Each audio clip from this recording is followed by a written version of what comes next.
In today's video, I'm going to teach you how to customize a Wix site header. To get started, open your Wix site and go to the page where you want to edit the header. Once you're there, click directly on the header section at the top of the page.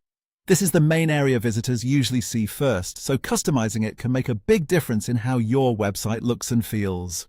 After you click the header, you'll notice several options appear near the top of the editor. These tools allow you to adjust the header's design and behavior. For example, you can change how the header behaves as people scroll through the page. This is useful if you want the header to stay visible while visitors move down the site, or if you want it to behave in a different way depending on your layout.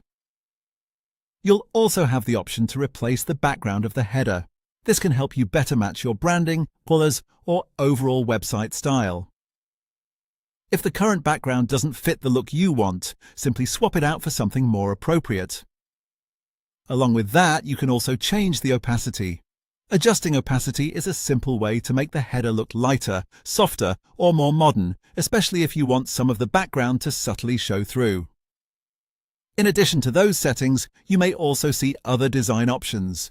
These can help you fine-tune the appearance of your header so it feels polished and consistent with the rest of your site. It's a good idea to preview small design changes as you go so you can see what works best visually. If you want to place more content inside the header, you can do that too. Go to the top left of the editor and click Add. From there, click Elements. This will open a panel where you can choose different items to place inside your header area. You can add things like menus, graphics, buttons, text, and more. Menus are especially helpful for navigation, while buttons can be useful for highlighting important actions. Text can help display your site name, a short message, or anything else you want visitors to notice right away. Graphics can also add visual interest if used carefully. As you add elements, make sure the header stays clean and easy to read. A well-designed header should look attractive without feeling crowded. Once you've made your adjustments, your Wix header will be more customized and better suited to your website's style. And that's it.